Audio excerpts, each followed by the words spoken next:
Hello, everyone, and welcome to another installment of TEDXcellence, the show in which I examine the common wisdom of the day in a most uncommon fashion.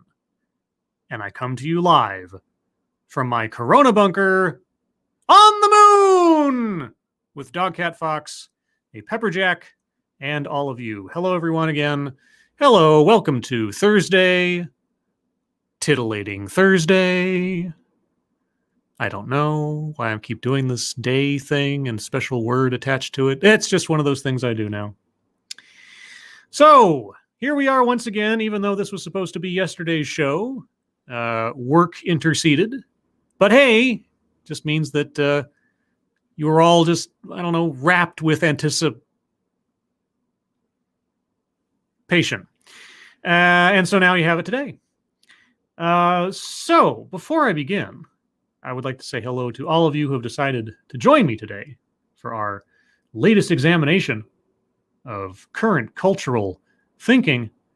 Zach Osborne, hello. Midnight Exile, hello. Jaeger Pony, hello.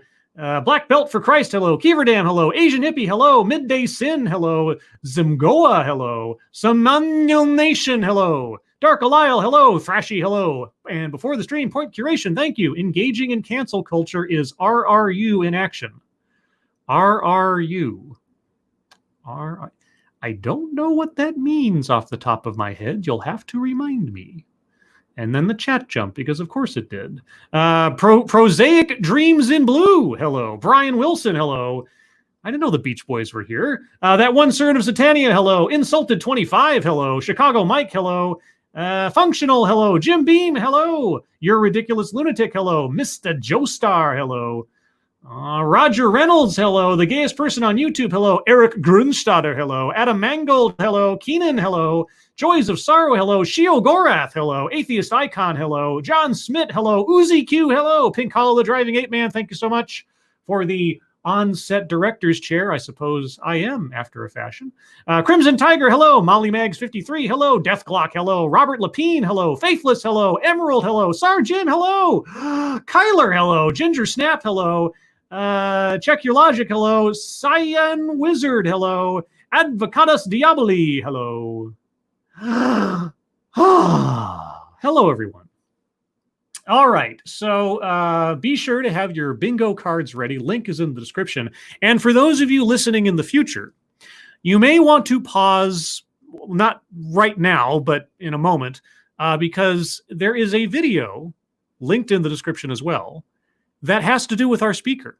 And that is primarily the reason why I picked out this TEDx amongst all the others I could have picked out, is because I recognize the name. The world in which I've done my videos and paid attention to things is actually relatively small. I see the same people showing up again and again and again. And in fact, I've seen this live stream series on a channel that I follow that is having like the Marvel 2-in-1 of crossovers between people I've done videos on before. It's very bizarre. And I would do something with those, except they are these long Zoom sessions between people that aren't really video capable in a way. But it's very interesting to see just how small a world it is sometimes. So when I saw Rachel Cargill's name, I was like, I know her. I did a video on her. So if you're watching this in the future, or you could conceivably just pause the live stream now, I don't know why you'd want to do that, but if you did, you can get a little primer on who our speaker is, why she's in the position that she's in, and what some of her base beliefs are before we go into this. So in that way, this is a unique TEDx because I'm going in with some familiarity with at least the speaker, if not the talk she's going to give, although I can make some educated guesses, I think, based on the title. And what is the title of today's official presentation? Well, the official title is Coming to Terms with Racism's Inertia, Ancestral Accountability. Coming to Terms with Racism's Inertia, Ancestral Accountability. What does that mean? Like I say, educated guess, but you never know. I'm always happy to be surprised. Amada Wolfchild, hello. Amada, haven't seen you in a while. Subpar Genitalia, hello. And Necrosol Collins, hello. Hope everyone is well. But per usual, I'm going to start the first few seconds of the show. You guys tell me if you can hear it, and then we'll proceed. Thank you, Sar Jim. Here's $5 in honor of a second round of emptying out the treasury. I'm waiting for the federal money dump truck to show up. If this situation goes on much longer, we were supposed to get some more kind of relief, right? Or another round of infused caches or something. I don't know. Green Death, hello. All right. So here we go, guys. Let us begin.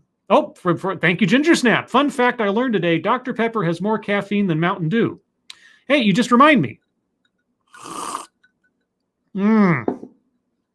Oh, Pepper Jack, you my only friend. All right, guys. Tell me if you can hear this. Who are your ancestors? Who are my ancestors? My mommy and my daddy and my grandparents and my great-grandparents. And do you want names? Because that would take a while. Thank you. This is Kyle. Hello, chat people and scribbles. Hello, Kyle. Sounds good, says Kiefer Dam. Sounds good, says Chicago Mike. Sounds good, says Asian Hippie. All good, says Green Death. Sounds good, says Lord Famine. Lord Famine? Were you in Ireland by any chance a couple hundred years ago? Just wondering. All right, so who were my ancestors? Yes, I have them in my head. Okay.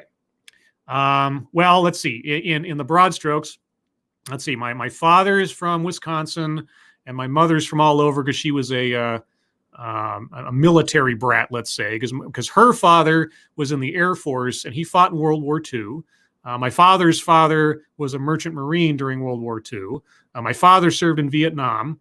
All of my family come from relative poverty, except until later in life. My grandfather on my mom's side, he eventually went to work for NASA, but they were never rich or anything. My grandmother survived the Dust Bowl, if you know what that is. And every picture I have of all of my relatives going back are of them very, how can I put it, very modest people, salt of the earth sort of old time modest people. My family has struggled almost every generation in one way, shape, or form. And anyway, I'm sure we'll talk more about that as we go. But yeah, so I have an idea of who my ancestors are. I'd like to tell you a little bit about mine. Okay, do tell. As a Black American woman, a descendant of the men and women who were enslaved. And you've never been a slave yourself, but okay. I'm going to look at our bingo card here. Let's see now. Takes credit for something done by others in their demographic. I might also extend that to takes victimhood for hardships suffered by those in their demographic, or something to that effect. We'll see if she goes there. I'm just guessing. I am the legacy of those who were brought over in the most brutal way via the Middle Passage. Yeah, I'm going to circle that one. That kind of sealed it right there. You're not the legacy of much of any of that, and associating yourself with other people's hardships and terrors is, yeah. So free space is circled, takes credit is circled. Plays victim. That may come in, but I wanted to get that first one because that's calling back to someone else's experiences and taking credit for it after a fashion. I know that in school, you may have been taught that slaves were dropped off in the Americas, but I'd like to remind you of something. Would you like to remind us how they were sold by their own people in order to come over here in the first place? Like that? Ooh, does she have I think she's got a metal ring keeping all of her note cards together. I think. That it was indeed scientists, storytellers, grandmothers, composers, and more of the like who were taken from their homelands. Sold from their homelands, yes. And yes, do we all know that slavery is bad? I think we do. Okay. Just want to make sure if we were confused on that at all, just want to make sure we know slavery is bad. And it was the strength and the self-dignity and the solid glory that held their bones together and kept the breath inside of them as they were hauled like cattle to work the fields and build the fortune of this country. Aha. Yeah. All the fortune of this country is on the backs of slaves. All of it. That's not to diminish the crime of slavery, but to heighten it as the keystone to everything. It's always a little bit disingenuous. I'm giving this talk from a stage in Bend, Oregon. Oh, Oregon. How far is Bend from Portland, I wonder? Where the racial makeup is 92% white. Oh my God! Obviously, that's a hate crime. According to the 2018 census. Yeah, and? So that means... That means, oh, I can't wait for this. 92% of the population in Bend, Oregon is white. That means, thank you, Bicala Driving 8-Man. Irish were $5 each in 1715. Blacks were $30. Well, okay, if that's true, I did not know that, but, interesting. Kieverdam says, Scribelite, it's just over 3 hours away. Okay. All right, so 92% of Bend, Oregon is white. That means that there's a good chance that those in this audience identify as part of that white community. Well, here's the thing. White people are not inherently a community. I don't know if you're aware of that. Demographics are not inherently part of a community. People in a particular locale can be part of a community. People involved in a particular activity or with an association or a club or something, they can be part of a community. But simply being a skin color does not make you part of a community unless you're a racial supremacist of a kind, I suppose, or you all are. But we're not going to go anywhere near that, are we? So I want to ask you again, who are your ancestors? My ancestors were hardworking, honest people from all parts of the country that had to basically break their backs to earn every dime they ever had. And I am the fortunate recipient of the best choices my parents ever made and lessons they taught me. Though I wasn't handed any kind of wealth or anything in the course of my life, I have made the best I can out of the lessons I've been taught by them and my grandparents and so on. So that's how I see it. I don't know how you would see it since, I'm part of a community because of my skin color. As someone here in America, there's a good chance, especially for those with white skin and white privilege. Oh, white skin and white privilege. Oh, are these two separate possibilities? Oh, okay. That comes with it. There's the possibility that your lineage was part of the white slave-owning families here in the U.S. Oh, okay. So it's possible that in my family tree, going back somewhere, some ancestor of mine, some long dead relative of mine, who was a slaveholder, 200 plus some years ago, whom I never met, probably don't even know the name of, was a slaveholder. Okay, I mean, it's possible. It's certainly possible. Thank you, Lady Gopher, for the dog cat fox. How's it going? Well, I'm effectively done with my work week because I have tomorrow off because of the 4th of July. And I'm sitting here, I'm with all of you, I'm drinking a pepper jack and trying to numb my senses against what I can only assume is going to be a cavalcade of nonsense. So I'm doing great. But there's also the chance that they weren't. Okay, there's the chance that they were and there's the chance that they weren't. Yeah, it's kind of a coin toss, depending. All right. Perhaps you're just a white person.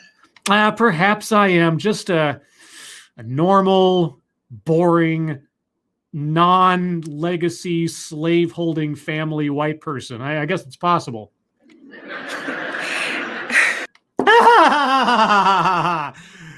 Was that a punchline? Existing in this country that was literally built on the foundation of racism. Oh, was it? Was it really? Gosh. I guess you're right. How can I possibly argue against that? I don't know. One in which Black bodies were considered just 3/5 of a citizen. Yeah. A country that made entire laws where Black people couldn't swim in the same pools. Yeah. Couldn't drink from the same fountains. Yeah. Couldn't buy property in the same neighborhoods as their white counterparts. And here we are in the modern days of 2020, watching as protests establish Black people only zones in parks and separating people by races. And also, the foundation of our speaker's career, you might be surprised to find out, is also built on racism. You might have to watch my previous video to get the details on that. But, you know, the more things change, the more they stay the same, I guess. A country whose scientists even went so far as to conclude that Black bodies simply didn't feel pain in the same ways that whites did to justify the poor treatment of the bodies of Black women, men, and children in the medical and judicial fields. And we obviously still practice and believe those things today. Golly gee whiz. There is no advancement. There's no evolution. There's no change in society. Nope. Everything is exactly as it was back then, guys, just so you know. Truth be told, like I just intimated, a lot of old bad ideas are coming roaring back in the name of virtue.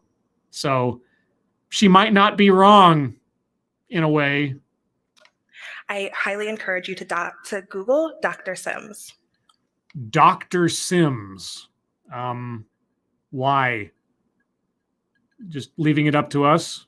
Okay. Thank you, tall person. Hoy, y'all. I just got home from work. I will watch in full later. Happy World UFO Day, everybody. Oh, boy. I wonder if the aliens know that today is UFO Day. And the Broken Baller says, sorry I'm late. No need to apologize. This is going to be here for the interim, unless YouTube decides to take it down, which has happened before. All of these realities of what it means to be embodied in Black skin has quite a lot to do what it means for you to be embodied in white skin. Oh, does it? Really? All of these antiquated and ancestral notions about skin color and racism still apply? Yeah, right. Still right. There is no past. Everything is in the current moment. All time is intertwined. We are all Sam Beckett standing in the quantum leap accelerator with our entire lifetimes and those of our ancestors all infused into one single minute forever. Got it. The work I do as an academic. The work. Yeah, you might have to watch my previous video to find out about her work as an academic. Writer, lecturer, and activist is centered at looking at the intersection of my Blackness and my womanhood.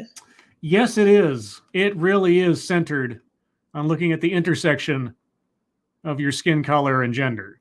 It really is. Those are your two biggest attributes, I suppose. That's it. That's it. Two things that I certainly didn't choose, but... Oh, really? Really? You didn't choose them? Oh, so can I be forgiven for being white? As that wasn't a choice of mine? Or am I just inherently stained with the lowly order of my origins? But there are two things that affect how I maneuver through the world every day. My social media audience of over 200,000. Nah, but I'm not bragging or anything. Consists mostly of white women. Really? I guess they're all racists then? Or they're just hate following or something in their community of white women, which makes them all the same, of course.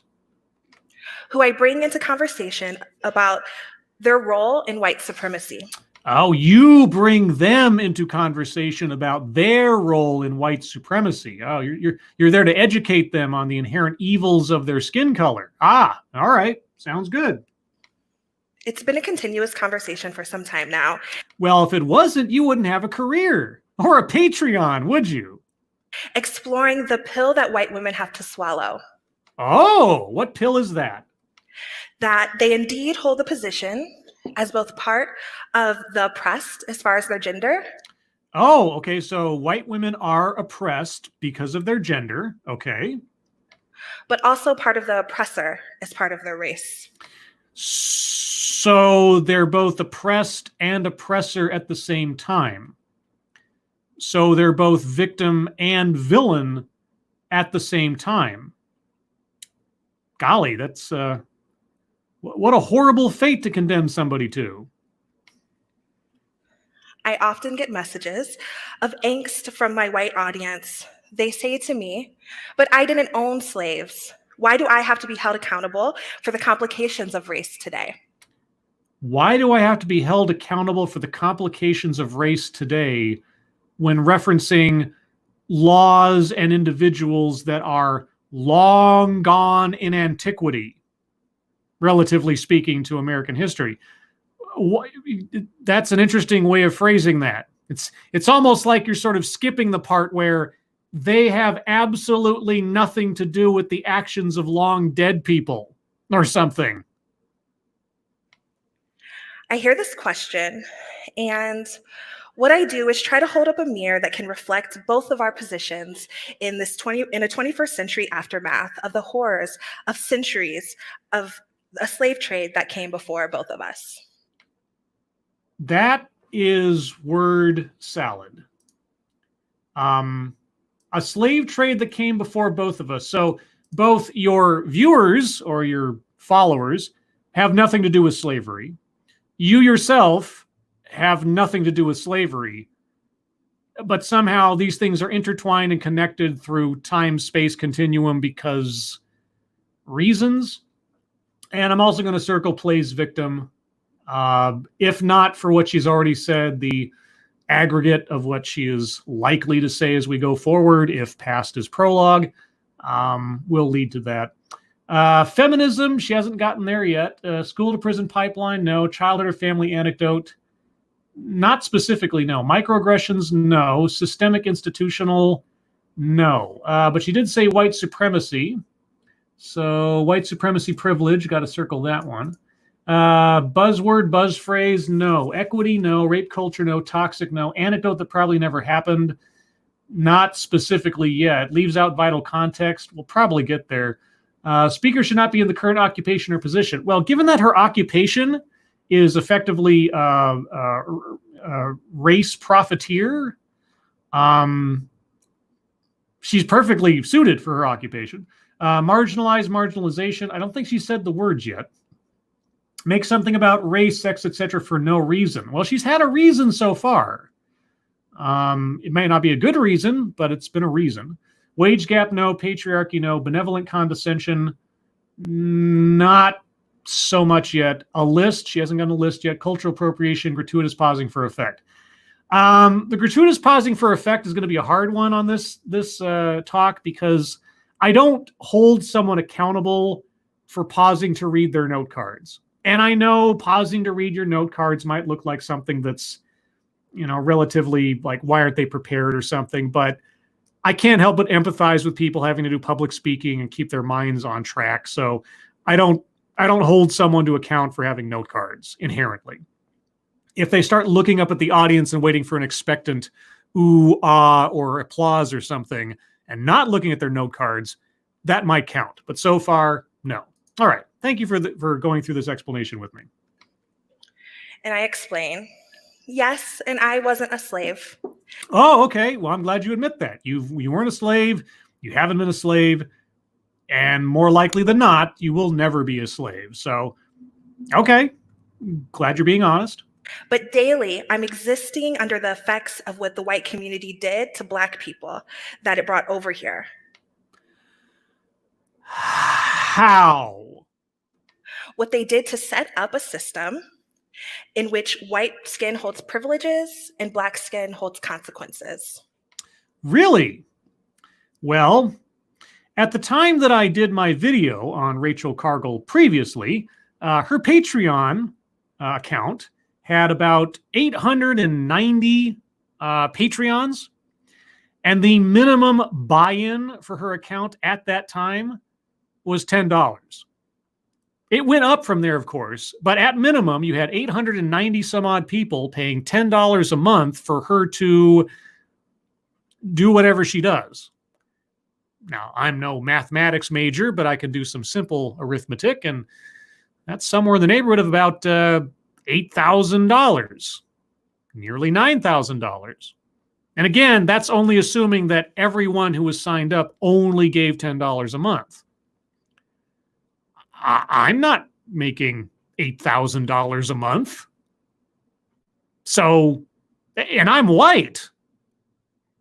So now, you know what? I'm talking nonsense. I apologize. And then I continue. Until Black people no longer have to deal with the consequences of what our ancestors had to go through, I will continue calling for accountability to white people who are still resting in the benefits of a racist system that was set up for them. Oh, so you're being held accountable for the past, and that's unfair. But white people need to be held accountable for the past, even though they had nothing to do with the past that you're referencing, because they're white and you're not, I guess. Also, $9,000 a month. Just saying. Really? That's an applause line. You know, more and more, as I've seen stories come out of Portland and Oregon in general, I have to think that maybe the bulk of Oregon is just a self-hating white community. I could be mistaken. As a white person, As a white person, okay, I'm a white person. so you were not there to sell Black bodies. No, I was not there to sell black bodies. I was also not there to sell black bodies as an African on the Barbary Coast. Oh, wait, we never mentioned that part of the exchange, do we? No, we never do. You are living with an unearned privilege. I am. An unearned privilege, really. So getting up every day at 4 a.m. and working,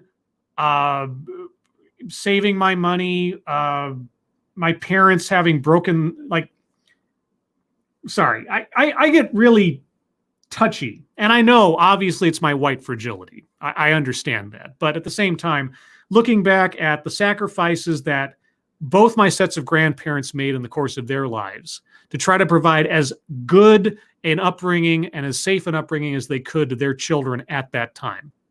Seeing the kind of hardships my own parents went through to make sure that me and my sister were taken care of and safe and healthy during our lifetimes, even at the point where my family was but a hair's breadth away of being homeless. And seeing the kind of stuff that they had to go through to make sure that didn't happen, and only by the skin of our collective teeth.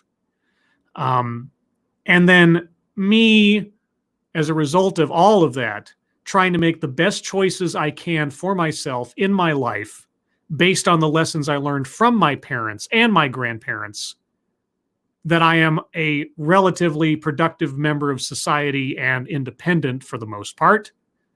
Well, not even for the most part. I'm not like getting money from anybody else. Work every day. When somebody says, oh, you just have privilege, everything's on easy street for you. Is it really? Is it?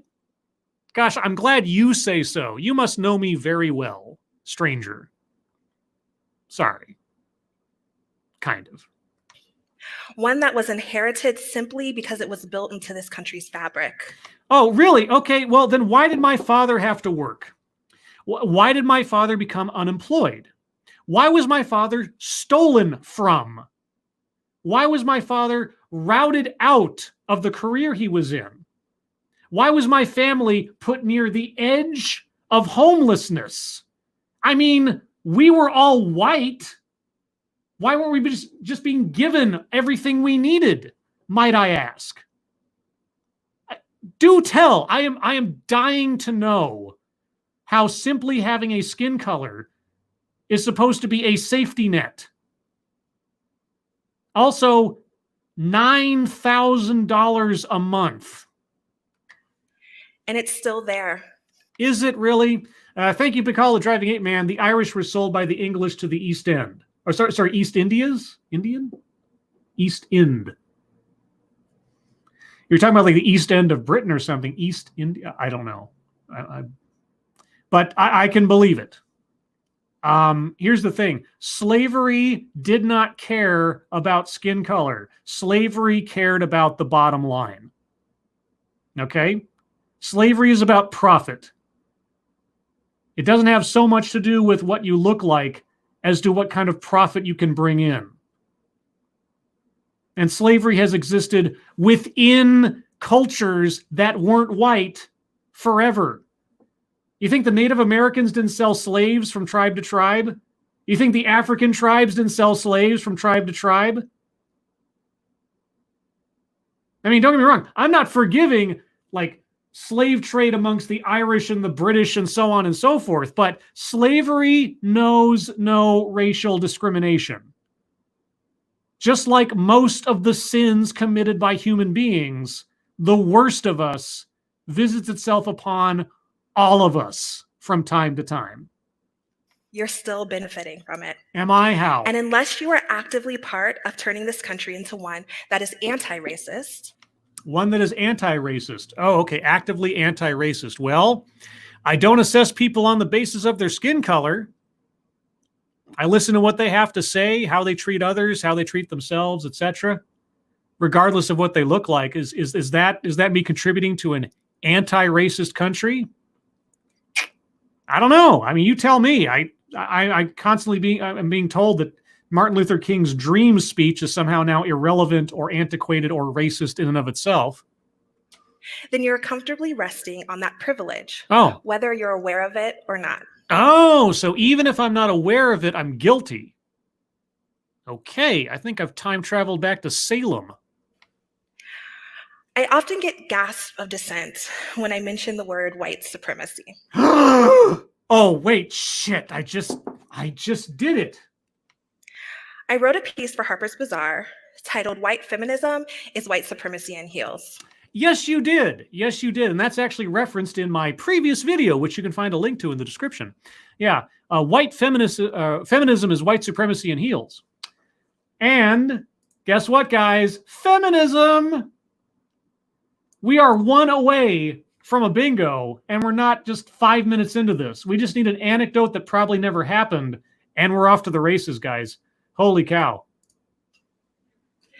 In writing that piece and reading the responses, if you've ever seen my comment section, you know what I mean.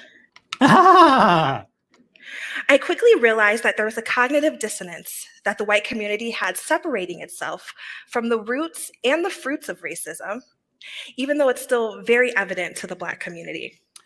Cognitive dissonance, you say? White people have this problem as a community, you say? So because you called feminism as white supremacy in heels and you got some nasty comments back from people who probably didn't like being called racists when they probably weren't, oh, now there's cognitive dissonance, you say? I really have to wonder at people who are accused of racism and then back down, bending and scraping and asking for forgiveness simply on the basis of the accusation. You know? I mean, that is apparently the correct way to behave, because to say nothing, to get angry, to walk away, all of those things are indicators of white fragility, which is obviously bad. So I'm told. But for those whom racism doesn't directly affect, it gets pushed into the rhetoric of a post-racial society. Really? Racism doesn't affect what? White community people? So you need to change that dynamic by being racist towards white people or something? Racism is always taught to us as a thing of the past. If only that were the case, right, Rachel? That there were a small group of scraggly white men who lynched a few black men just because they happened to be mean people. I guess. I mean, if you believe that only racism can be practiced by white people, you might believe that. But those of us who actually think for a living know better, don't we? In reality, at its height, the KKK had a countrywide membership of 6 million. 6 million? Is that true? I don't know. What is it now, Rachel? What is it in the modern day? What is the membership right now? Because if you're going to bring up what it was at its height as a reflection of the power of white supremacy, then obviously its numbers now must as well, accordingly reflect the power of white supremacy today. So you're going to tell us what its membership numbers are now, aren't you? Or is the past always the present? And had lynched 3,500 people in an 86-year time frame. Yeah. As recent as 1931, white communities in Missouri were still gathering in numbers as high as 4,000 to watch the lynching of Raymond Gunn. As recently as 1931.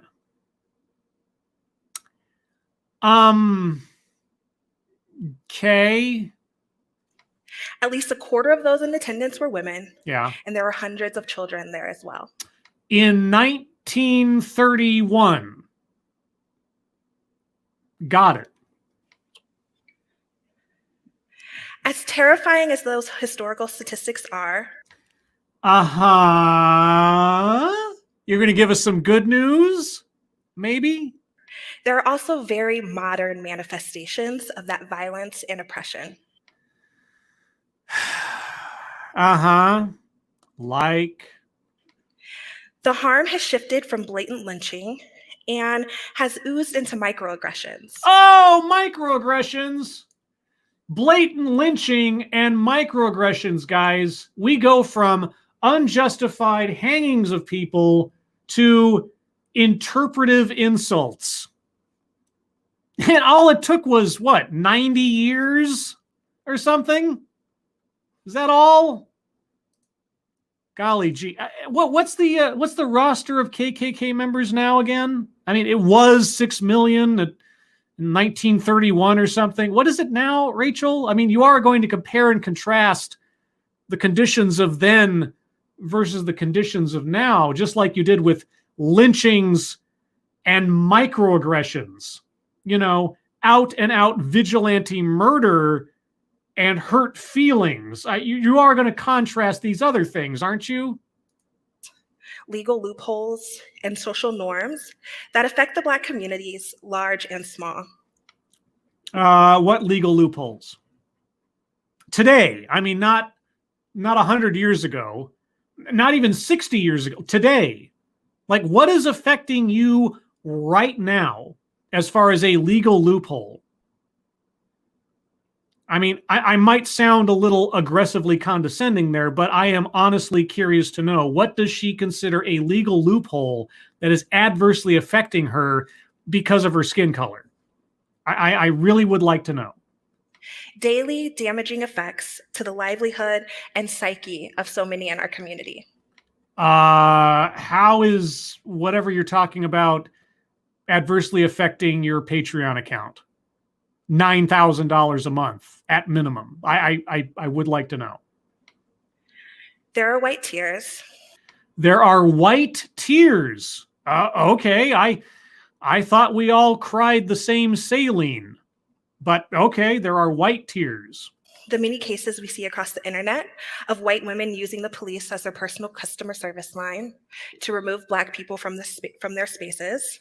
Yes, we call those people Karens more often than not. And of course, the phrase Karen has been extrapolated into ridiculous ranges lately. But yes, that does happen. That does happen. And I'm sure only white women have ever done such a thing. Of course. Like Allison Edel of San Francisco, who saw a little Black girl selling water on the sidewalk in the summer, like most little girls do. Do most little girls sell water on the sidewalk? I mean, lemonade stands, sure. I don't know.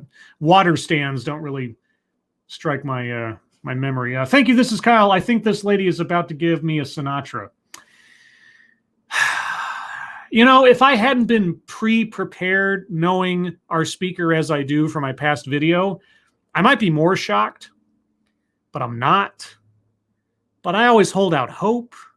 Not hope for an aneurysm or a stroke, but hope that maybe there'll be something worthwhile. Have you ever heard of a lemonade stand? You just said selling water, not lemonade. Sorry, I'm getting nitpicky. And Allison decided to call the police to report a 6-year-old seller without a permit. Yeah, okay. She's an asshole. I agree with you. And her skin color has what to do with that? Her gender has what to do with that?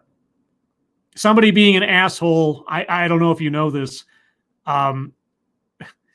goes beyond all gender and or racial considerations. Maybe you didn't know that. In 2014, Forbes did a write-up on a report which analyzed the data from the Bureau of Labor Statistics that revealed that African Americans with college degrees are as likely to get hired as whites who have dropped out of high school. Uh-huh. I don't know. I'll take your word for it. I don't know this study off the top of my head, and I obviously can't speak as to its construction, but okay, if you say so. There are the continued laws that snake around direct racism. Well, that was it? You bring up a study and then just move on?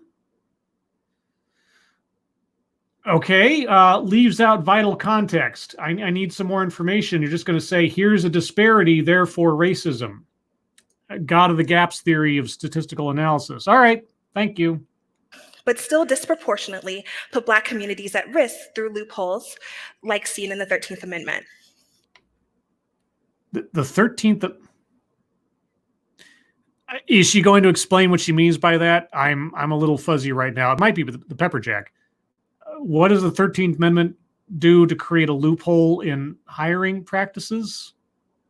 It's celebrated as would abolish slavery. Yeah. But if you read the not so fine print, it says, except as a punishment for crime.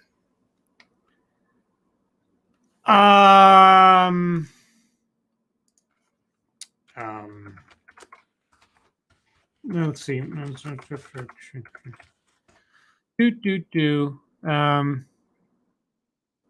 see. I'm just looking up a real quick thing. Does an exception clause in the 13th Amendment still permit slavery? I'm looking up an article. I'll put the link in the chat for those of you watching in the future for reference, because I'm curious. The year the Civil War ended, the U.S. amended the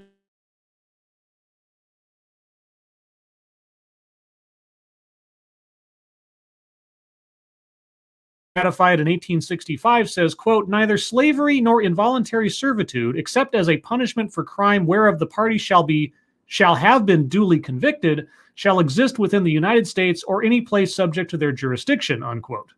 Scholars, activists, and prisoners have linked that exception clause to the rise of a prison system that incarcerates Black people at more than 5 times the rate of white people and profits off their unpaid or underpaid labor. Quote, what we see after the passage of the 13th Amendment is a couple of different things converging, says Andrea Armstrong, a law professor at Loyola University in New Orleans. Quote, first, the 13th Amendment text allows for involuntary servitude where convicted of a crime, unquote. At the same time, quote, Black codes, unquote, in the South created, quote, new types of offenses, especially attitudinal offenses, not showing proper respect, those types of things, unquote. Okay, so does that still apply as far as like, and also there are still white people doing work in prisons. So it's not a racially specific thing. If it does apply, it applies to convicted criminals, not just black people. So even if we accept that the 13th Amendment has a clause that allows for servitude of a kind, unpaid labor of a kind, it applies to everybody, not just black people. So what was your point again? There's a continued unlawful imprisonment of Black men and women, some 40%, whom will spend time in prison or jail or on probation, resulting in a total today that is higher than the number of Blacks enslaved in 1850. Why is it unlawful? I mean, if the 13th Amendment is taken as the reason why someone would have to work in prison or be required to do hard labor or something, it's not unlawful. I'm sure there are arguments for and against having it there if that is the case, but it's not unlawful. What is unlawful? You haven't explained. You've mentioned loopholes. You've said it's unlawful. You haven't explained any of this. If I had more than one square of leaves out vital context, I would circle it, but I don't, so I can't. But there you go.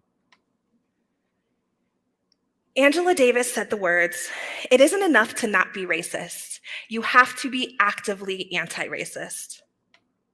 It's not enough to not be racist. You have to be actively anti-racist. Well, what does that mean?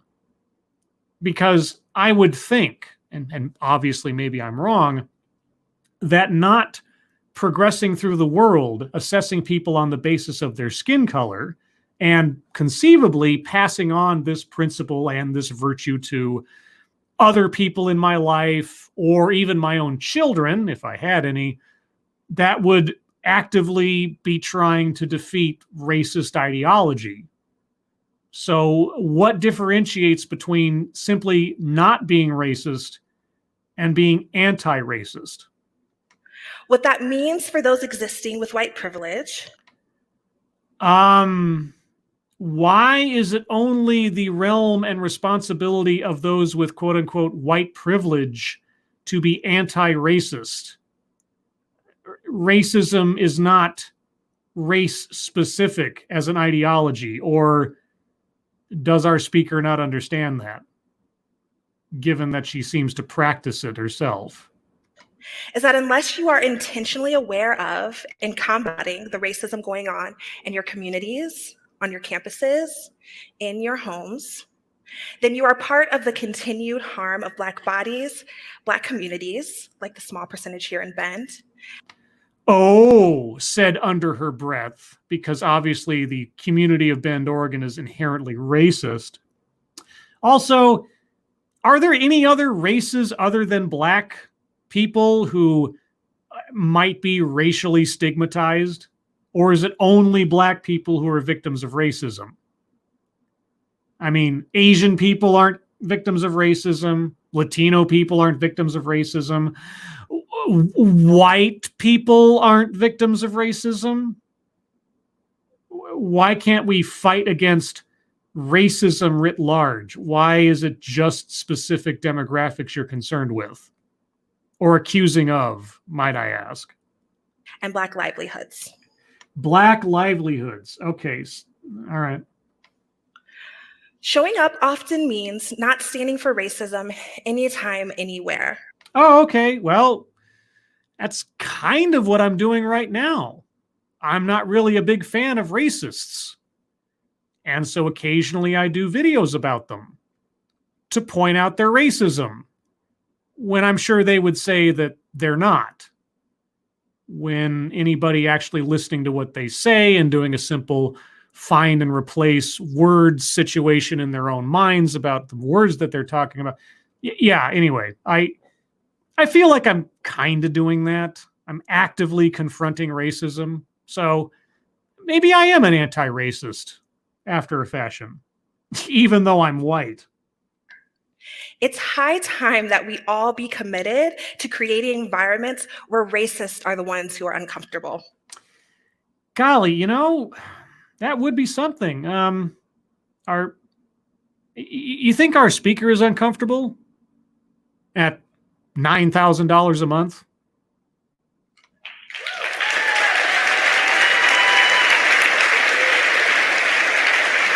Yeah, racists should be uncomfortable. And then the lady on the stage belting out racist rhetoric gets applause. I don't think the audience is actually listening to what she's saying. But then I suppose they're part of the 92% majority who feels guilty for their skin color. So what are you going to do? There must be agitation within the communities and systems that you're an insider. Oh, agitation. All right. How do you quantify agitation? How might we agitate?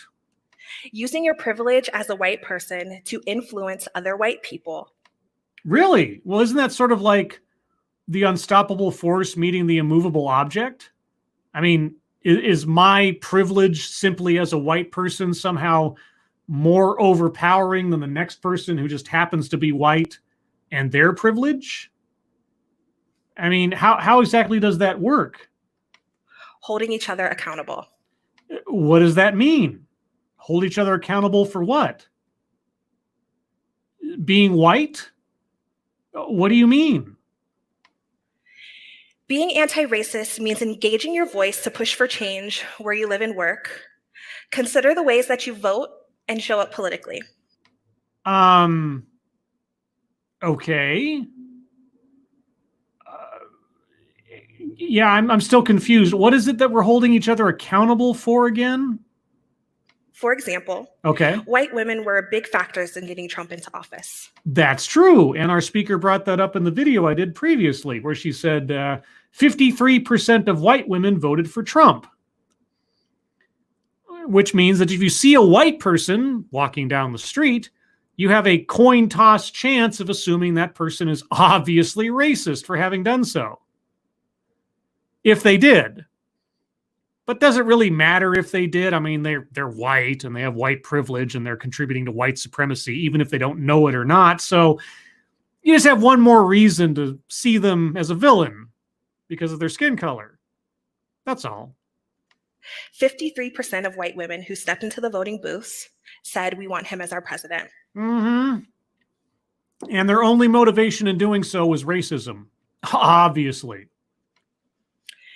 That was a grand showcasing of what I call when white women choose their whiteness over their womanhood. Choosing your whiteness over your womanhood. I'm going to circle attempt to coin new buzzword buzz phrase because she was very, very explicit about that. And I assume that is, I bet that's either an essay title or a book title or something, either in the making or something. So far I have circled plays victim, feminism, microaggressions, takes credit for something done by others, attempt to coin new buzzword buzz phrase, free space, leaves out vital context, white supremacy / privilege, and word salad. There may be arguments for other things as we proceed. If I don't circle something by the end of the talk, I will take your input in deciding whether or not there are other squares to be circled. When white women make decisions that keep them in their power and the safety of their whiteness, even when they're well aware that the decision is hurting other women that they claim to be in sisterhood with. Yeah, I'll just say that most of that talking point and the one before it is addressed in my previous video on Rachel. So I'll save my own breath and you can go watch that because, you know, I already did it, and I'm lazy because I'm white. We need more restorative action, such as the law in San Francisco that expunged the records of thousands of marijuana convictions. Okay, I inherently don't have a problem with that. You know, low-level drug convictions, especially those of marijuana, which is, I mean, it's not technically yet, but actively speaking, it's almost legal in most of the country. So sure. And all of those expungements of marijuana convictions were for Black people then, I guess? Black men were being jailed in grand disproportion, affecting the realities of thousands of Black families for using and selling marijuana, only for us now to see the white community making millions, while those men still sit in cells, losing employment opportunities, voting rights, and life experiences.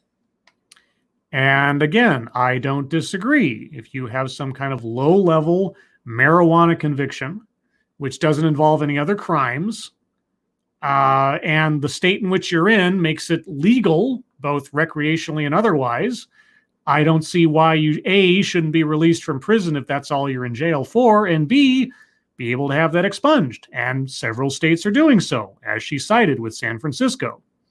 I understand it's a city, but still, same rules apply. I don't have a problem with that.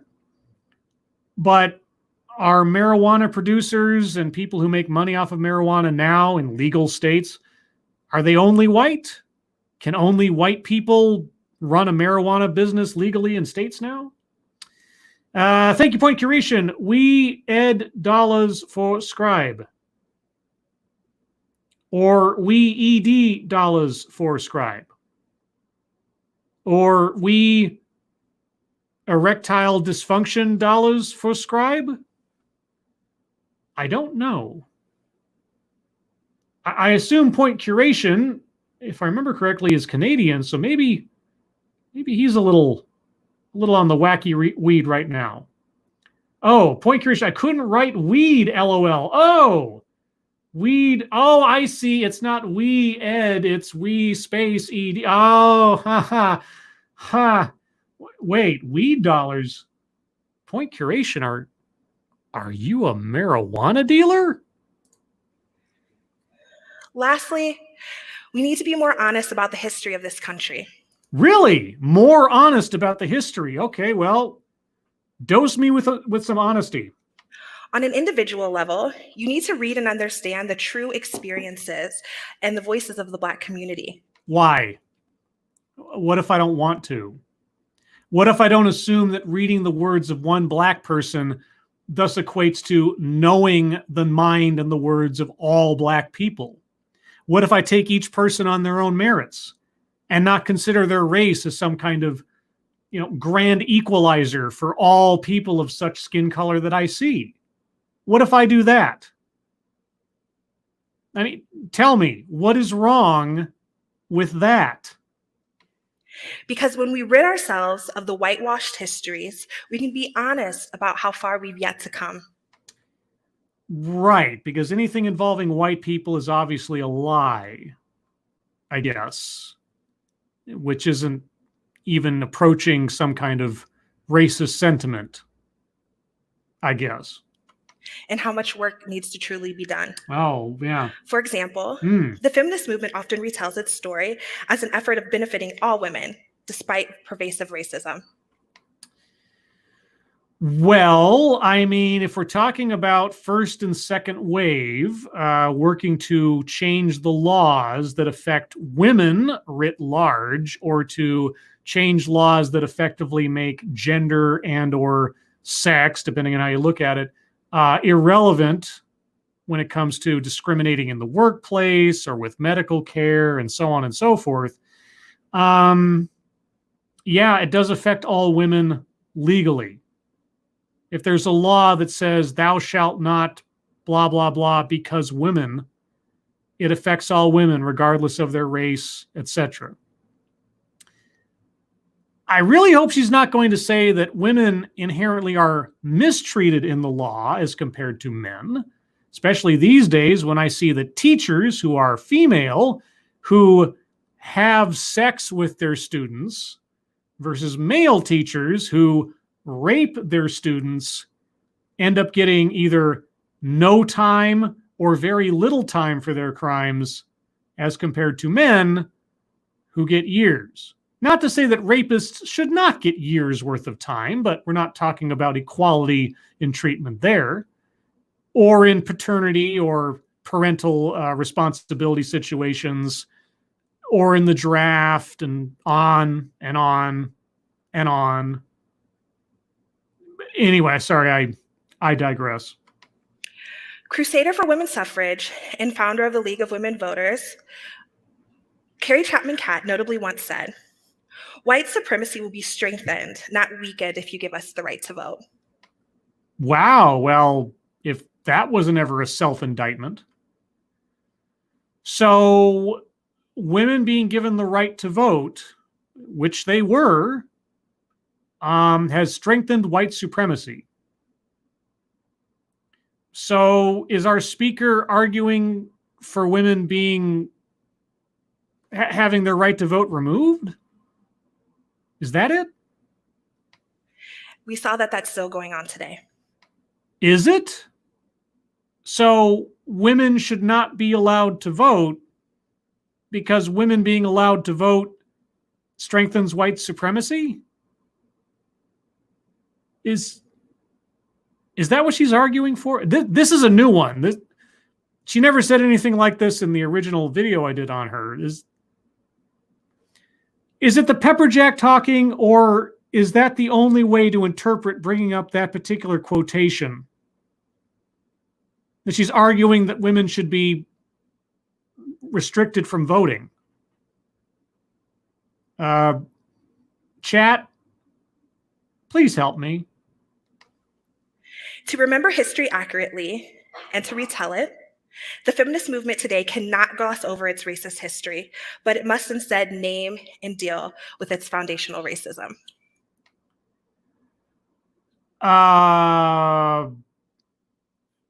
And its foundational racism is the slave-holding ancestors who, if you walked up to them and asked them what is feminism, would have absolutely no idea what you're talking about. Am I missing something? I'm obviously missing something. I am often asked by white people. Oh, you're often asked by white people. Okay, what are you often asked by white people? Well, what do I do? Yeah, what do I do? I mean, it seems like that no matter what I do, I'm still white. And so thus I have privilege. And thus, whether I know it or not, I'm contributing to white supremacy. And I can never get rid of my white skin. So simply existing is perpetuating a system and a culture of racial domination and supremacy. What do I do? I've learned that race often becomes rocket science. And instead of using the same Google that they use to answer any other question they've ever had, they depend heavily on the people of color around them to expend the emotional and intellectual labor to explain our existence, to prove our pain, and to offer step-by-step instructions on how to demand that our lives matter. So my being white contributes to your oppression. Even though I've never met you, even though I have nothing to do with you, because maybe some ancestors of mine may have owned slaves, that makes me complicit in the continuing aftermath of slavery in this country, which was outlawed back in the 1800s. And you are suffering as a result of that practice, which was outlawed in the 1800s, even now, by my simply living and breathing. But in order to solve this problem, I am insulting you by asking you, the expert on your own suffering, as to what I can do as a white person to alleviate that suffering, because that puts an undue, unfair burden upon you mentally and emotionally. So there is no answer you're willing to offer if I am unknowingly contributing to your suffering as to how to consciously contribute to your betterment. Because that would be insulting to ask. At $9,000 a month on Patreon.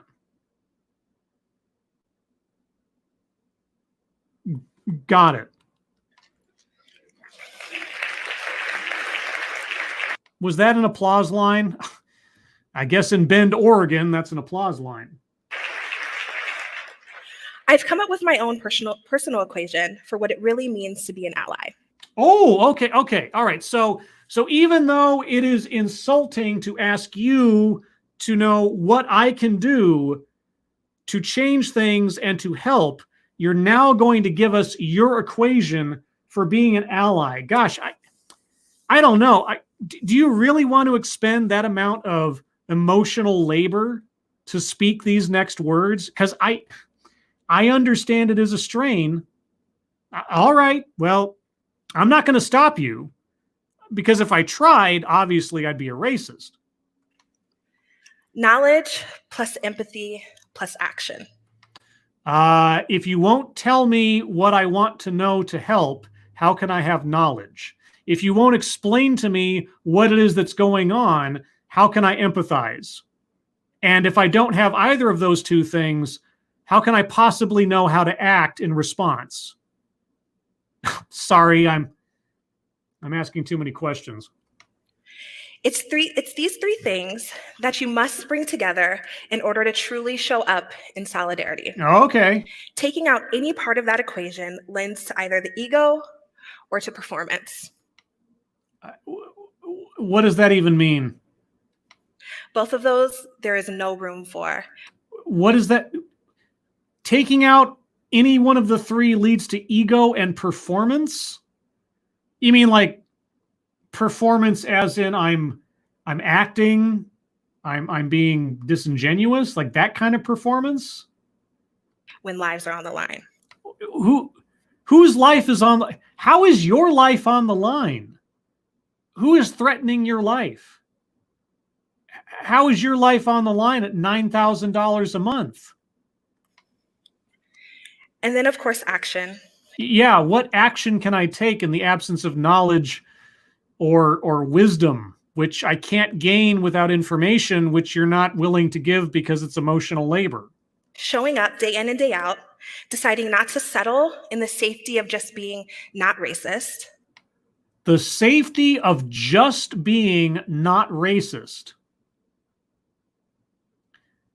The safety of just being not racist. Okay, so if I'm not actively punching KKK members in the mouth, then I'm not doing enough. But being intentionally and passionately against the racism that is perpetuated in our country in tiny and large ways. Well, I'll tell you what. I don't have the audience or the view count of, say, Markiplier or something. So in relative terms, as far as YouTube's concerned, in a tiny way, I am opposing racism right now. I guess I should feel good about myself, right? At work, in your homes, in your churches, in your government, within yourself. We must show up, all of us, every day. Thank you.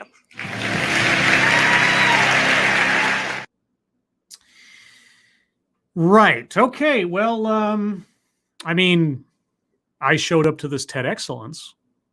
That should count for something, right? And so did all of you. So that should count for something, right? I don't know. I have a hard time deciding. All right, let me review my bingo card again real quick. What is left that is uncircled? School to prison pipeline. No.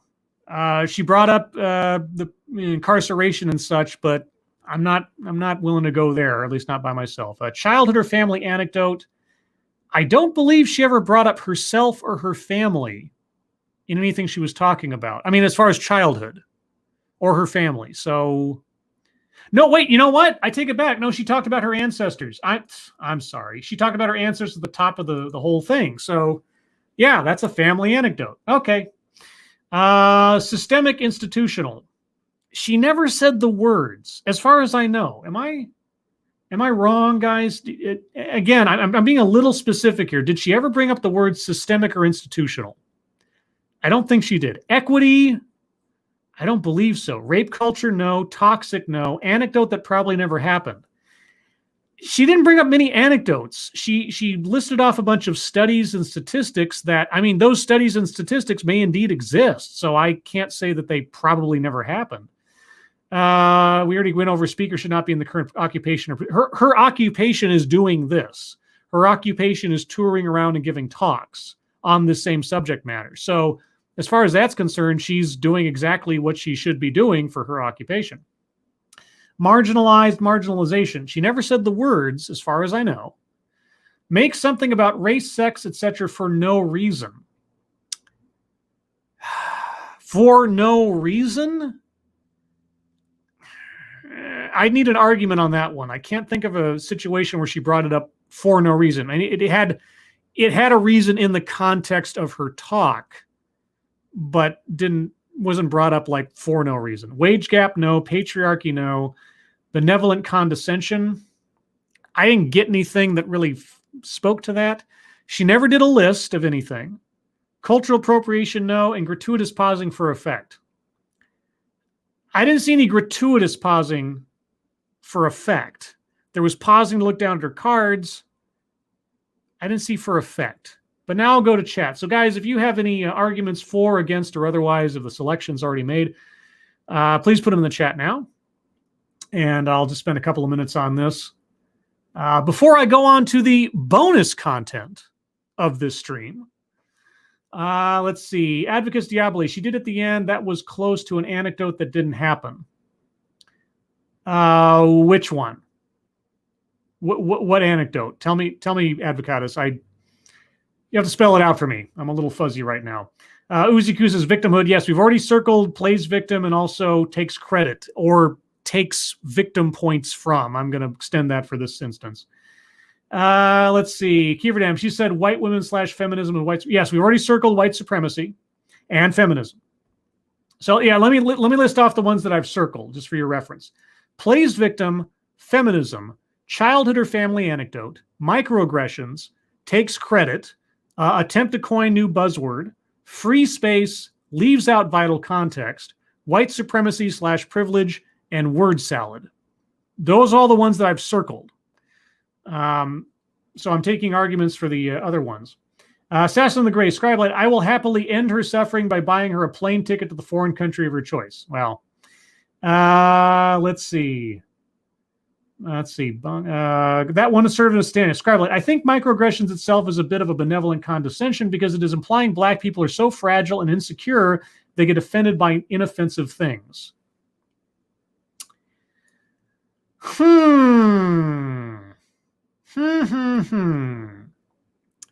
That is an interesting argument.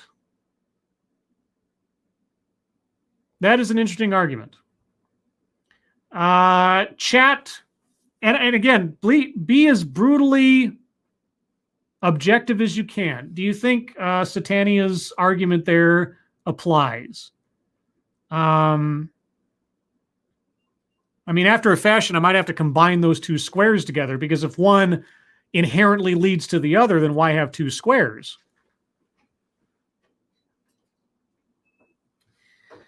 Let's see. Some ambulation. That remark about white people not Googling the questions that they ask her is benevolent condescension, Scribelight.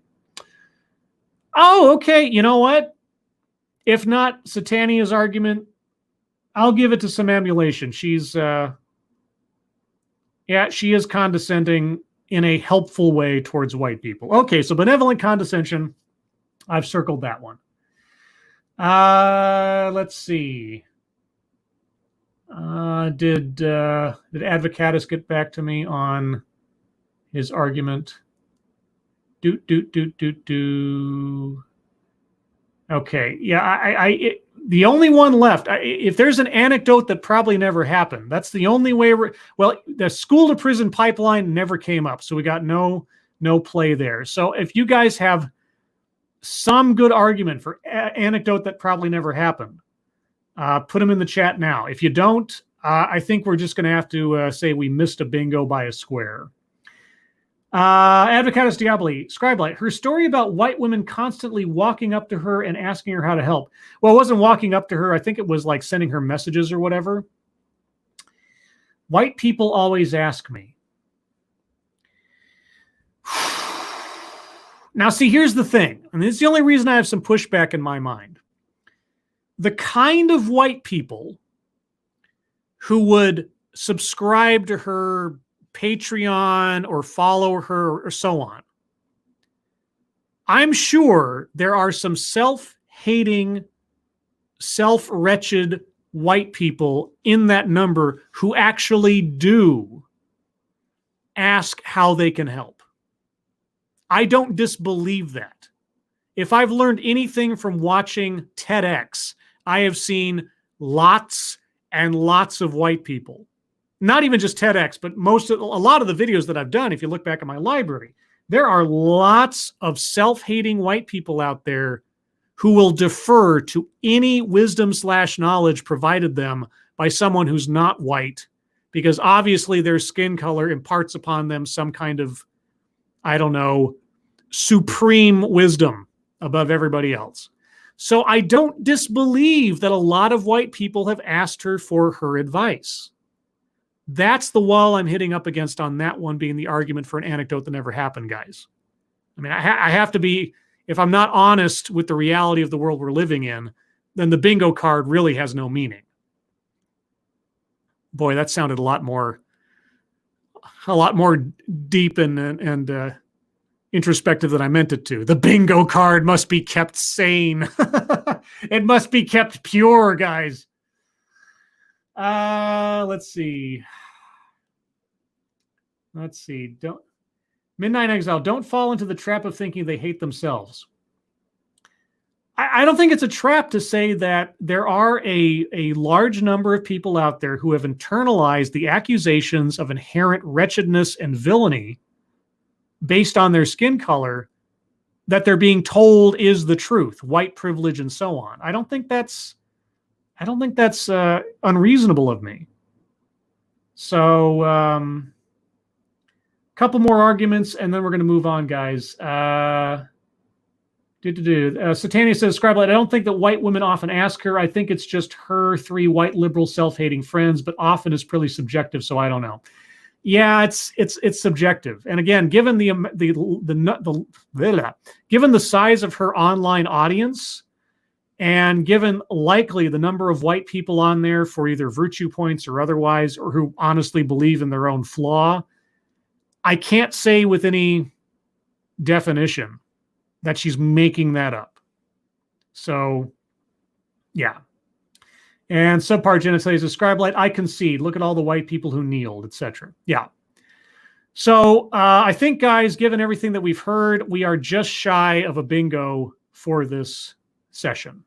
So let me save this here, and for the record, display it, if you'll give me a moment to get that ready. And in the meantime, if you have any other questions or observations, by all means, put them in the chat now. And then after that, I'm going to be doing a little bonus round. Something that came up on the Lords of the Night stream last night, which will be tonight on Satsu 2 Senses channel at 6 p.m. Pacific, 9 p.m. Eastern. I have to click a couple of buttons here and get things set up for that. There we go. Okay, so then I close this, and then I share this. There's my completed bingo card for this show, guys, for your reference. I'll try to remember to post that to Twitter after the show's done. Let's see. Subpar Gentile says, like, share, and subscribe. Help fight the dumb. Well, I don't claim any brilliance, honestly, but whatever you like. Advocates Diaboli, can we only get a bingo going across, or do things like 4 corners count? No, I'm not going to go for 4 corners. It's got to be a full line. It's got to be a completed line, and we just missed it by a couple this time. Kieverdam, damn, 2 away from a double bingo. Sorry, Jim says it was close. Yeah. Now, there was a suggestion, I forget who said it, that I should jumble the squares from show to show. So it's not always the same setup, that there's a chance that, different things can go off. I'm not against that, and I'm willing to make some random edits and just sort of, by dint of luck, pick a particular version of the bingo card, depending on what show I'm doing, and not give one more weight than the other. What do you guys think about that? Let me know. But now, If you were watching this just for the TEDx, and you're in the future, you can just stop now. Or if you're watching live and all you wanted to hear was the TEDx, well, you can stop now and thank you for joining me and everything else. But I did promise last night on Lords of the Night that I would showcase an article that was part of the show last night that we didn't read the whole thing of, but Satsu read a good chunk of. And I thought it'd make a good companion piece to this particular show. So if you'll forgive me, I'm going to do away with the overlay because I want to be able to at least share the bulk of the story. Make sure this is appearing correctly. No, I want it to be bigger than that. There we go. So this is a Medium article. And for those of you that know Medium, you can blame frosted glass. But I'm going to read this in its totality. Maybe a little commentary in between, but I think a lot of this speaks for itself after a fashion. If you're a avid viewer of my TEDx talks, you might be able to spot certain inconsistencies in logic and argument that I don't need to point out for you. But this article is titled, How White People Process Being Called Out. Why is it so hard for white folks to be wrong? By Abigail Liebers, who, if I'm not mistaken here, I believe that she could be classified as white. Not that that really matters. That kind of matters, I suppose, check your sources, etc. If there's one thing white people have hopefully come to understand over the last month, it's that we have a lot to learn about anti-Black racism and a long way to go to achieve racial equity in this country. White folks are also discovering how uncomfortable it is to be called out as wrong, whether we're being told that a comment we made was racist or that we shouldn't center ourselves in the conversations around hashtag Black Lives Matter on social media. All of this begs the questions. Why is it so hard for white folks to be wrong?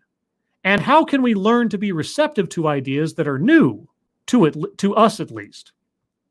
To answer these, it helps to understand why we feel the need to be right all the time and how that righteousness can hold us back from being white anti-racists. Why we feel the need to be right. No matter the subject, no one likes to be wrong, whether you're white or BIPOC. Perhaps this is because it goes against our hardwiring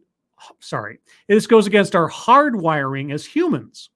Quote, our need to feel like we're right can be traced to prehistoric times, unquote, explains psychologist Mark Leary, PhD, Professor Emeritus of Psychology and Neuroscience at Duke University. Quote, in order to survive, we had to think we knew what was going on and what the right thing to do was, i.e., which trail to follow for food. If we thought everything we believed was wrong, we'd be paralyzed by indecision and doubt, unquote. That indecision could translate to an inability to act, which means you starve to death or get eaten by a bear. Oh, so such a reflex is common amongst humans, writ large, you say. In modern times, we all still have this inclination. I'm just going to back up for those in the cheap seats. In modern times, we all still have this inclination to think we're right and latch onto our beliefs, even when they don't serve us or anyone else. Leary suggests that this may be because we're uncomfortable with uncertainty. Quote, we don't like wondering, what should I do? What should I believe? Who should I trust? Unquote, he explains. Quote, it gives us an uneasy feeling that we want to get rid of so we can make a decision and move on, unquote. Another thing is, it just feels bad to be wrong, and that horrible feeling goes deeper than mere discomfort. Quote, it can feel like a threat to your acceptance by other people and your feeling of being valued, unquote, says Leary.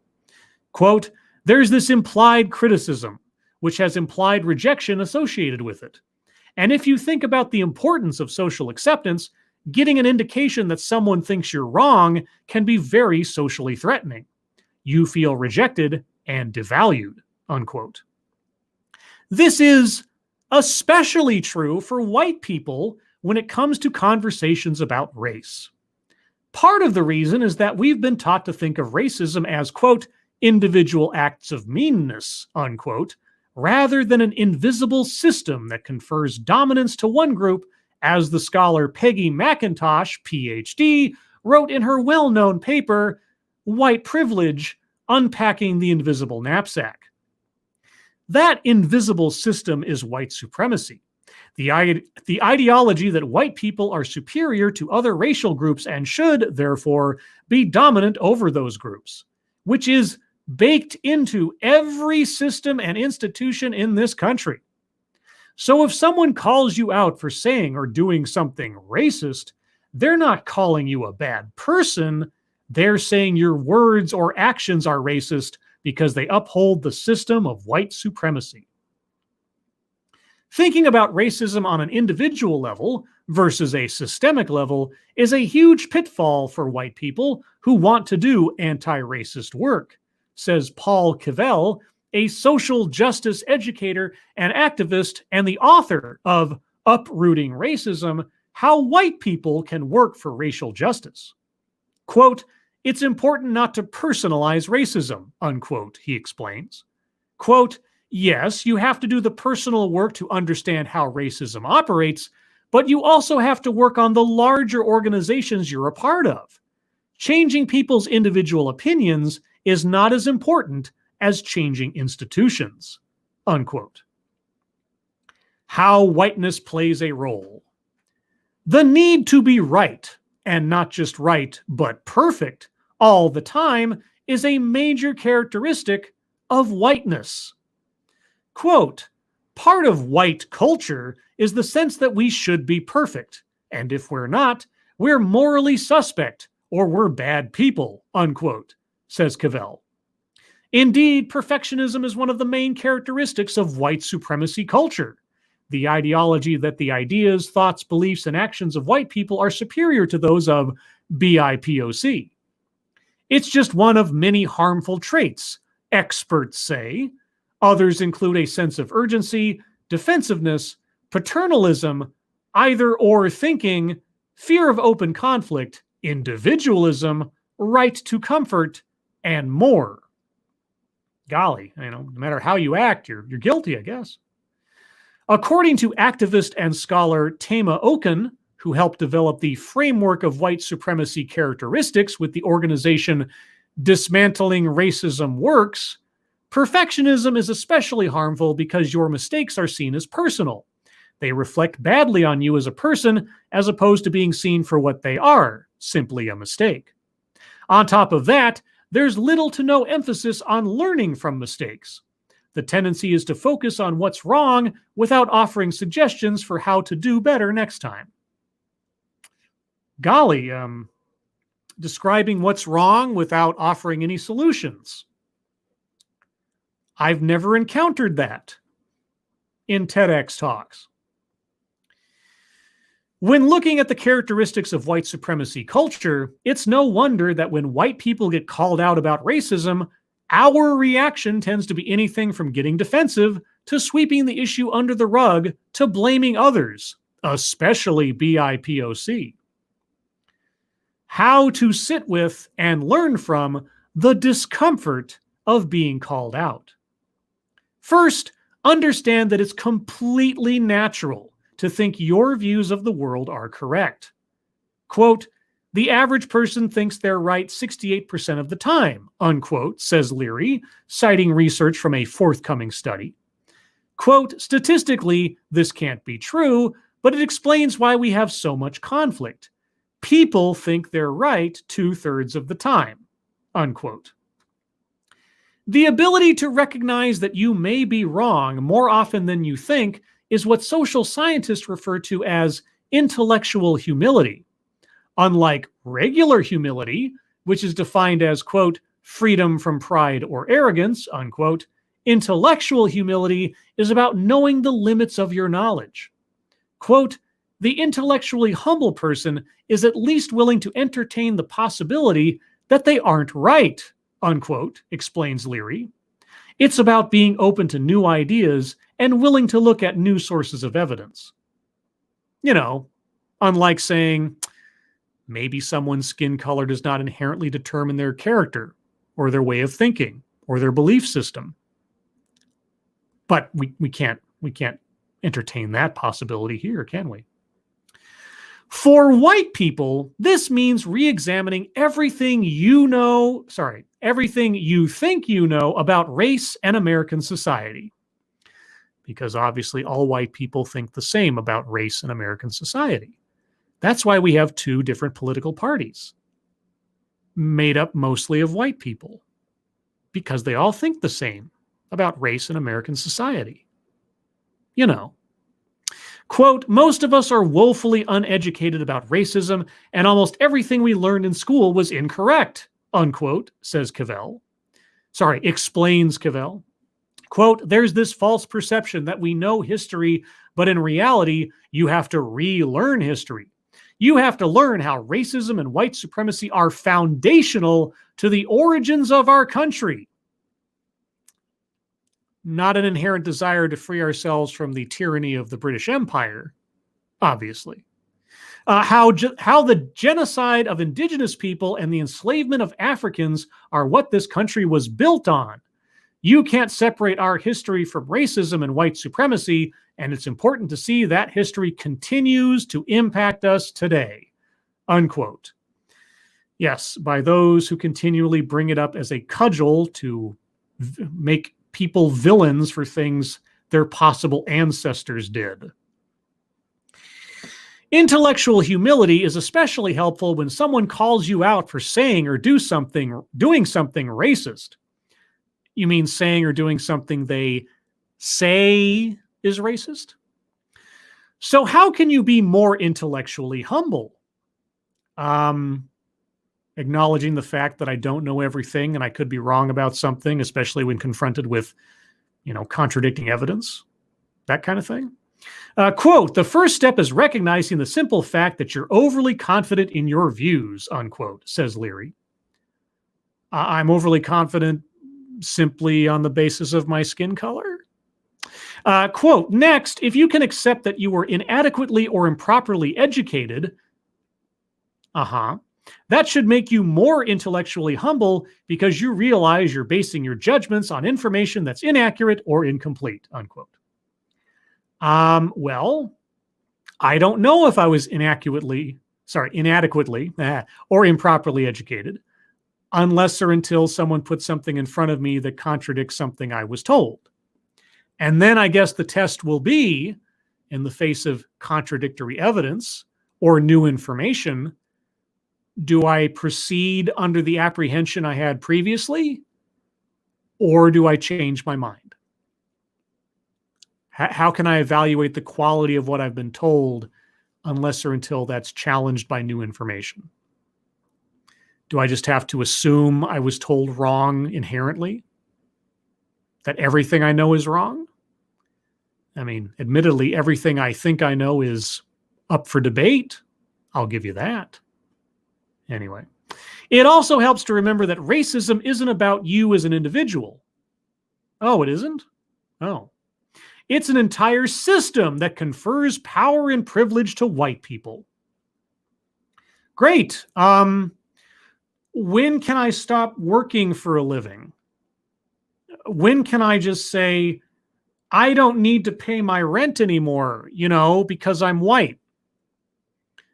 What system is indemnifying me from those responsibilities because I'm white? I'm very curious to know.